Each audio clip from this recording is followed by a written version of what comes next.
Jim Schultz here for Calculated Risk, and don't forget, before we get started, the best ways you can help us are by liking the video or subscribing to the channel. Either one of those guys really helps us out a lot. So it happens to every single trader at one time or another. You wake up, you check your portfolio, and all of a sudden, your short call is gone. Like all of a sudden, your short call that you had on just the previous day is now gone. It's been replaced by short 100 shares, and you're trying to figure out what happened.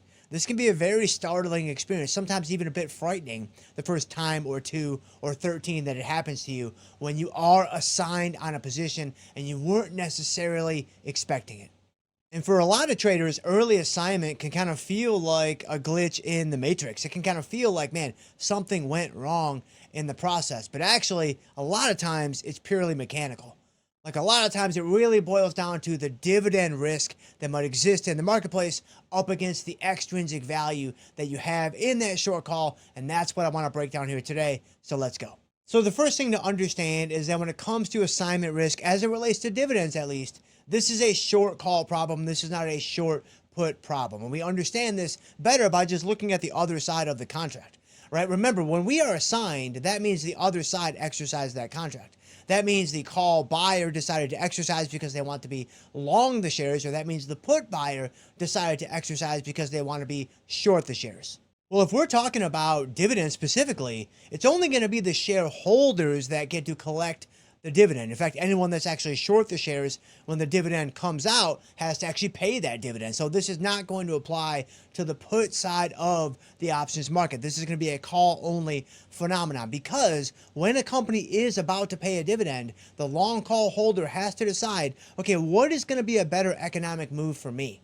Should I keep my option and sell my option and collect that extrinsic value, or should I consider exercising the option and capturing the dividend? That's what we're going to break down today. And at the end of the day, it's actually fairly simple. Like, we're going to go through a hypothetical example here in a second and then go through a real live example in the markets in just a minute. But at the end of the day, it's very, very simple. If the extrinsic value in the option is greater than the upcoming dividend, then that kind of moves the decision point towards, all right, I should probably keep the option and sell the option if I want to get out of the position because I'm going to make more. The extrinsic value is greater than the dividend, so let me capture the extrinsic value and forego the dividend. Of course, if the opposite were true and the reverse were the scenario, now the dividend is greater than the extrinsic value, now it maybe makes a lot more sense to exercise the option, take the shares, and capture that dividend. I'm foregoing the extrinsic value, but it's a better economic move for me in the end because the dividend is higher. So let's put some numbers on it. Let's say that you are short a 100 strike call on a stock that's selling for 102. So it's in the money by a couple of dollars. It has a dividend coming up of $1.50. And let's say you're trying to figure out, what is the likelihood that I get assigned on this short call that is in the money, that is giving the long side some intrinsic value, but I'm trying to weigh the probabilities that I actually take assignment on this position. Okay, let's say the extrinsic value in your call option, in your 100 strike call, is 60 cents, let's say. In this scenario, the extrinsic value is only 60 cents. The dividend is $1.50. So from the long call's vantage point, it makes a whole lot more sense to exercise the option, capture the intrinsic value, take the shares, and also capture the dividend. You give up the 60 cents of extrinsic value because whenever you exercise, you only get the intrinsic value, but still you're picking up the dividend of $1.50. So you lose 60 cents, but you make $1.50. Net, you're up 90 cents. Okay, same scenario, but let's now say that the extrinsic value in the call option was $2.50.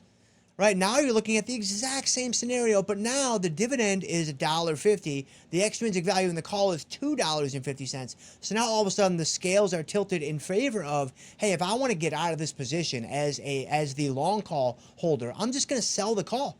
I'm going to sell the call, capture the intrinsic value that's already in the option price and the extrinsic value of $2.50, and I forego the $1.50 dividend. So again, net, I come out ahead. I pick up $2.50, I forego $1.50, I come out $1 ahead. So there's a hypothetical example. Let's now pop into the markets because Pepsi is actually set to pay a dividend here in about the next month, and so we can take a look at that and better understand this phenomenon. Okay, so here I am inside of my Tasty Trade platform, and I've got Pepsi pulled up. So the first thing that you can check whenever you're trying to figure out if a dividend is coming up is just look at the option chain. because the option chain is going to show you if there is indeed an upcoming dividend, which you can see right here, coming up on September 4th for Pepsi. So right there, the blue line on the option chain tells me this is the ex-dividend day. So this is the day where you need to make a decision about your short call leading up to this day. Otherwise, if you go through this day and you still have that short call on, that's when the assignment risk can really become a lot more likely. So September 4th is the ex-dividend day. Okay, and the next thing you want to check is just go ahead and pull over this right arrow in tastytrade and bring up the quote overview, the quote details. And what you're going to find is it's going to tell you what the upcoming dividend is anticipated to be. So in this case, it's $1.48. So $1.48 dividend from Pepsi. This is the number that I need to focus on when I'm comparing and contrasting with extrinsic value to try to figure out what the likelihood is that my short call that's in the money might be assigned. Okay, so now if I open up an expiration cycle, so let's say I open up September, for example, with 49 days to go, and I'm taking a look at just the in-the-money calls. These are the only options that I'm concerned with. So I'm looking at, obviously, these options on the screen. And I want to know where is the extrinsic value of each option, and how does that stack up against the dividend that's coming up in Pepsi. And you can see the 120 call that's in the money. This guy only has extrinsic value of 70 cents. So you take this guy all the way to September 4th, you are almost certainly going to be assigned because, again, remember, the long call can pick up $1.48 dividend and only forego the 71 cent extrinsic value. Similarly, this 125 call also only 95 cents of extrinsic value. So it is underneath that $1.48 marker that we just saw. But now when you get to the 130 call, you had $1.78. So this 130 call, at least as it stands right now, obviously the markets move and things change, and so things aren't going to necessarily stay this way.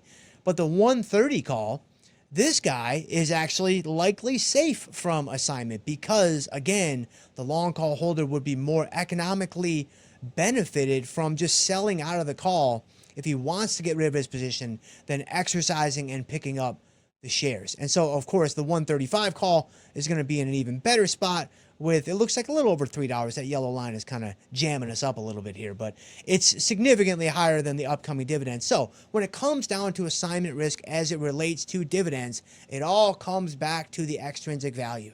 It all comes back to what is the extrinsic value in the option, how does it compare to the dividend, and that tells you everything you need to know. So assignment is something that's going to happen to every single option trader at one time or another. Like, without question, it's going to happen. If it's not happened to you yet, it is coming. I promise you. It's not a question of if, it is a question of when. But again, just understanding what you're looking for and understanding, upcoming dividends, ex-dividend dates, and extrinsic values can give you a much better assessment of the likelihood that you might be assigned on that position. I hope that helped. I'll see you guys next time.